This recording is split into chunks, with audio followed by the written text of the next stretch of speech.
Thank you so much, Colin, and it's just lovely to be here. I haven't had a chance to read in Ottawa for I don't know how many years, almost 10 I think now. So it's just great to be here. And I hadn't realized how long the Tree reading series has gone on, that it's nearly 35 years. And I thought, oh my goodness, that's almost as long as I've been writing poetry.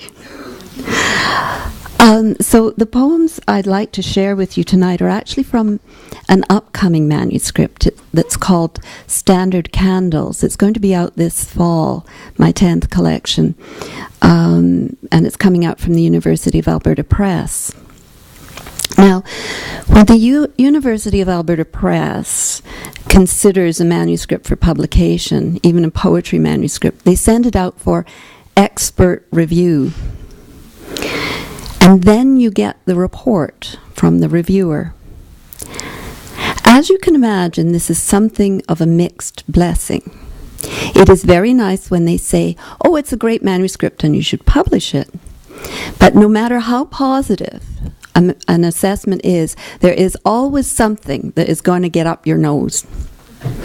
In this case, one of the reviewers said, well, in this book fits into that currently trendy niche where poetry and science are merged. And I think, currently trendy? You think that's why I spent all this time writing this manuscript? I've been doing this for 25 years. I did grow up, Colin, in that decade, generation, 100 years, where the two cultures concept of arts and science dominated, and where science was only considered to be cold and soulless and deterministic and reductive and all that. But I never felt that way about it. And that's because at a very impressionable age, I experienced a particular book. And I'm just going to read a little snippet from Intersecting Sets to explain that introduction. My parents had bought my younger sister a book by Martin Gardner called Relativity for the Million as a Christmas present back in the early 60s. That book, I devoured it. It was a mysterious gift. I can't remember why my mother would have thought it suitable for an 11-year-old. But we were a modest household, and I accepted any book, however random, with interest. The dust jacket had an illustration in blues and purples, in which a spiral galaxy and a distorted clock floated. As I ruffled the pages, the same blue reappeared in frequent pictures. A man in a fedora watching a train pass. A clock beside a tipping hourglass. An odd saddle-shaped object covered in a grid of curving lines like distorted graph paper. It seemed like a tale of strange dimensions, a narrative of some urban Narnia. When I read the text, it became even stranger than Narnia. I was introduced to geometries that differed wildly from the four-square certainty of right angles. I was asked to imagine being in an elevator, in the darkest, emptiest region of space, free-floating.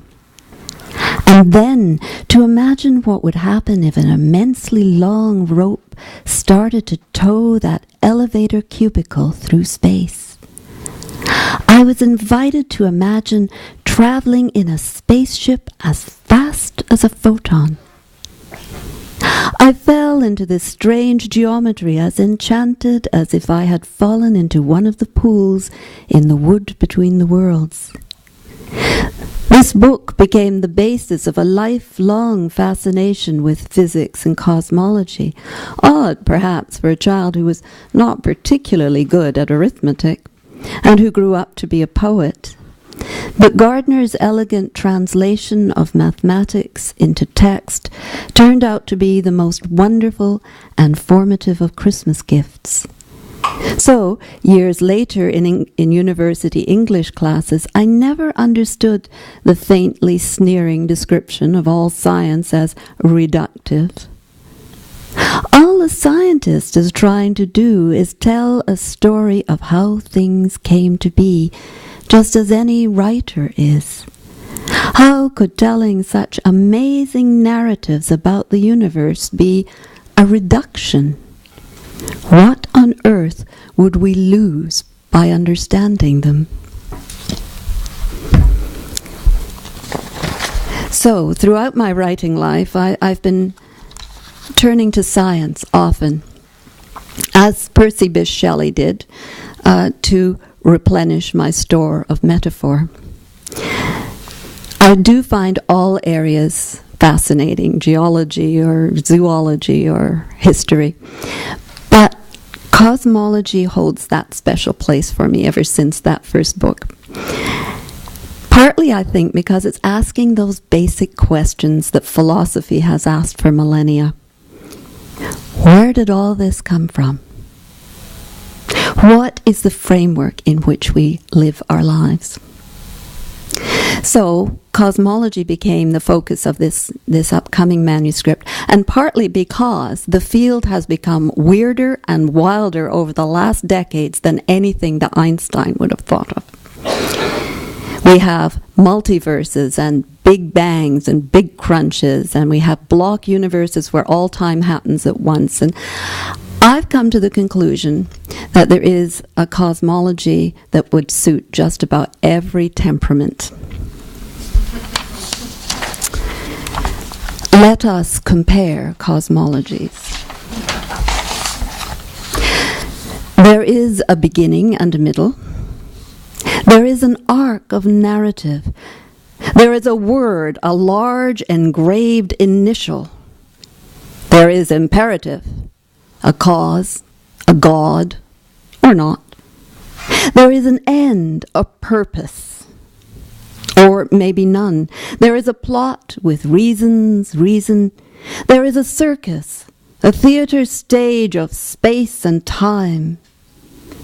There are equations at the bottom or the top. There is a pantheon of matter, motion, scattered photons.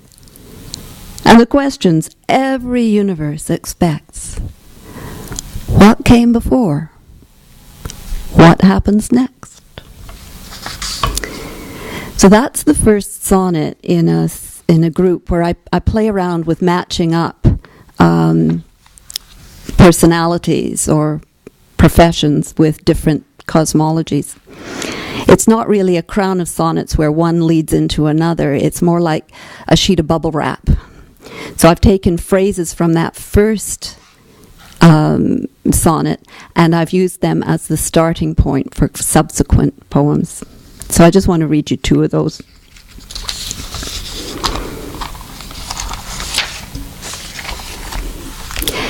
The Optimist. There is a circus, rings and hoops and bubbles balanced by clever seals applauding their infinite flippers. Acrobats juggle from the backs of prancing math, plumes nodding, as the ponies step through ring after ring after ring in time. Streaming out behind comes a froth of iridescent, multiplying, sapphire-tinted worlds, a multiverse of diamond and black hole. Through its branching histories, our doppelgangers live out all hypotheses. And in the circus of the infinite, somewhere there's a system where everything turns out all right. It could be this one.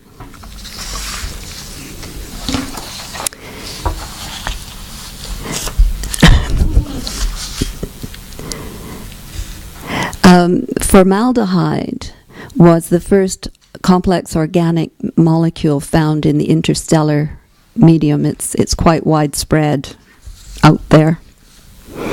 So this one is called the funeral director. Of matter, motion. So much emotion tied to matter. Open your arms, release the corpse to that faint whiff of formaldehyde that's made among the stars.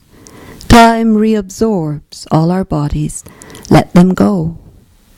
The loss is real, I know. You feel all space has stretched awry. Want to throw yourself, your smallest molecules after her, into the gap where she has vanished. But know the universe is steady state. Matter emerges out of starlight, undiminished. We gain exactly the amount required to fill the open space, to make it bearable. But the heart of the collection is the title sequence. Now, a standard candle is a way of figuring out how far away something is. We've discovered a number of natural phenomena that help us assess the scale of the universe, and especially over the last century or so, our understanding of just how big that is has exploded. And that has had an impact on where we think we belong in the cosmos. So the poems in the sequence overall explore different ways in which we've tried to measure the scale of our world over the centuries. And they're wrapped around a particular core of poems that are based on a woman living through the recent decades of discovery. Maybe a woman much like myself. So I just want to read you 3 of those poems.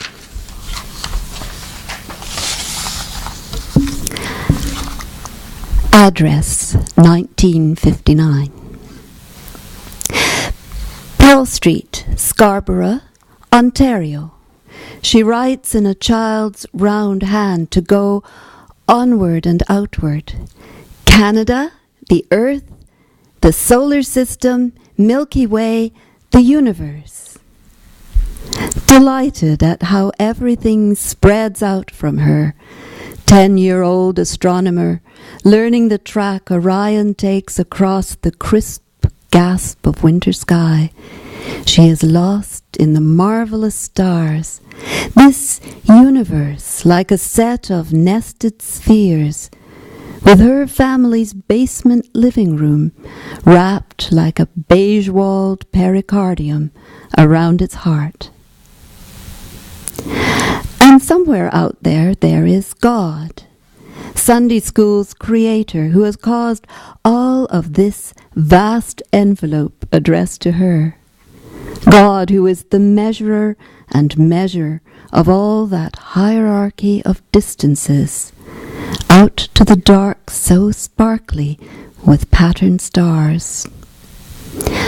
But there was somewhere else, a place we'd never reach with rockets nosing space.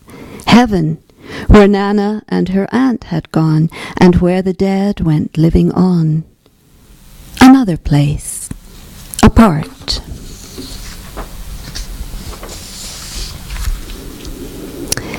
The End of Greatness, 2000.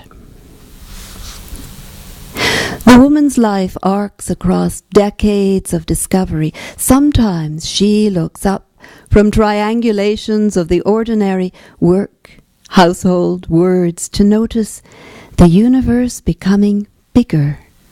New standard candles lit, supernovae shedding light in torrents, beacons sweeping out and over space to fill the eyes of instruments that grow ever more enormous, complex, and yet more sensitive. For it is from the smallest things we measure, a curve of luminosity, a scatterling. Now she could amplify that address on her envelope, add Orion Arm, the local group that reef of galaxies around us. Then on again, the Virgo supercluster, the Sloan Great Wall, out to the limitless end of greatness. A foam of filaments and bubbles, the spray of centerless light. Where is God's place in this, she wonders sometimes. How can anything so vast care for her, send messages to her insignificant address? But the thought is fleeting, scatters, like a photon's flashing passage through a telescope, down the corridor of angled mirrors to register on some stored image, something to be looked at later. For now, she lets heaven go, allows her childhood dead to scatter into the past, out there, somewhere. For now, she is content to be amazed.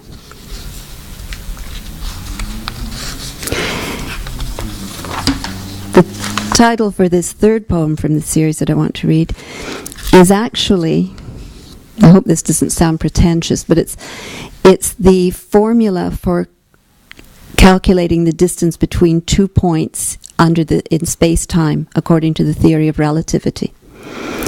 And it's based on the Pythagorean theorem, you know, that a squared plus b squared equals c squared, but it's expanded to 4 dimensions. Distance equals x, the difference in x squared plus the difference in y squared plus the difference in z squared minus the speed of light times the difference in time squared. Okay, got it. I just think it's so cool, you know. Everything in the universe is held. Everything. The whole bewildering totality of star and atom, event and void, in a net of connection, the overlapping sea of space-time, where every distance, through time, through space, can be measured from that slant line, hypotenuse, by the old geometrists' theory of triangle. Events combine in patterns that may stretch and shift, yet stay forever linked, a faith beneath all partings on which geometry insists. She has walked the baseline of grief step by step, wondering what point to fix on in that circling funeral wreath of galaxies. There is no point where the dead can wait for her unchanged, no future heaven out of time. Only the faint and fading ripples of the past retained as best she can. Remembered touch of hands that rearranged her hair and pointed to Orion. This much there will always be. This evidence of closeness, relativity, to etch upon the fine glass instruments of the heart. She turns to the tiny distances of home as points of reference, spacing of photos on the mantelpieces, brushes and comb upon a dresser. From such angles, cosines, spaces, she will slowly try to measure out to the stars. From this home address, in the realm of starry vast forever, she paces out the length of earthliness, the final triangulated measurement that verifies the rest. And so I'd just like to read you one last poem from the same manuscript. Ordinary Matter. I am yanking at clematis, pulling down the strands that have tangled into a tower of summer, Rapunzel's tresses in reverse, hiding windows, billowing over into eaves troughs. Sails of leaves spread to catch sunlight, silky seed heads flare to catch at air, the sheer delight of taking up space. I stomp the stems into compression, packages that can be fed into the maw of orange plastic bags, that whole golden bower reduced to 2 puffy pillows for the back lane. And I think of how much smaller they could be, since matter is composed of so much empty space between spinning nucleus and distant echoing electrons. Ordinary matter makes up so little of the universe, swaths and filaments of plasma, a skiff of interstellar dust. And yet these few percentage points of substance are determined to erupt into stars and clouds of gas and founts of coalescing molecules. The window hidden by the vine has now been cleared. My heart shouts, "Jump, Rapunzel! Jump into the arms of matter, trust to its enormous bounce."